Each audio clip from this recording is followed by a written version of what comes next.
ओशो। सत्य की खोज। गर्मियों की एक शाम, जब सूरज ढल रहा था, एक युवा रजनीश अपने गांव के बाहर पेड़ के नीचे ध्यान में बैठा था।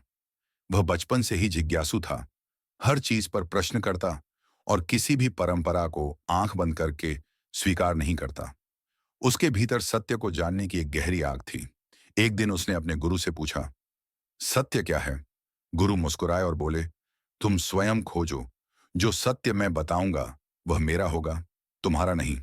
यह सुनकर रजनीश की जिज्ञासा और बढ़ गई। उसने किताबों, संतों, ध्यान और साधना के मार्ग को अपनाया, लेकिन संतोष नहीं मिला।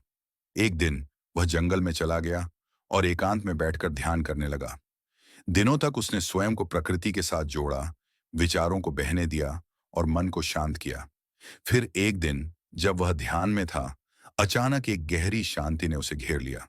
विचार रुक गए, प्रश्न समाप्त हो गए और उसने अनुभव किया कि सत्य कोई विचार नहीं, बल्कि अनुभव है। वह अपने गांव लौटा, लेकिन अब वह वही नहीं था। लोग उसे ओशो कहने लगे, जल की तरह बहने वाला, प्रेम और चेतना का स्रोत। उन्होंने संसार को बताया कि सत्य कोई बाहरी चीज नहीं, बल्कि हर व्यक्ति के भीतर है। उसे बाहर खोजने की आवश्यकता नहीं, बल्कि स्वयं के भीतर झांकने की जरूरत है। लोग उन्हें सुनने आने लगे। उनके शब्द तीखे थे, लेकिन प्रेम से भरे हुए थे। वे धर्मों, समाज और रूढ़ियों पर प्रश्न उठाते, लोगों को स्वतंत्रता और प्रेम का संदेश देते। धीरे धीरे उनकी वाणी पूरे विश्व में गूंजने लगी और उनका संदेश हजारों लोगों तक पहुंच गया। उन्होंने कहा, सत्य वह नहीं जिसे तुम मानते हो, बल्कि वह है जिसे तुम अनुभव करते हो।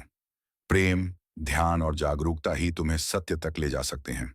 और इस तरह ओशो ने एक नए युग की शुरुआत की, जहां धर्म कोई बंधन नहीं, बल्कि एक जीवंत अनुभव बन गया।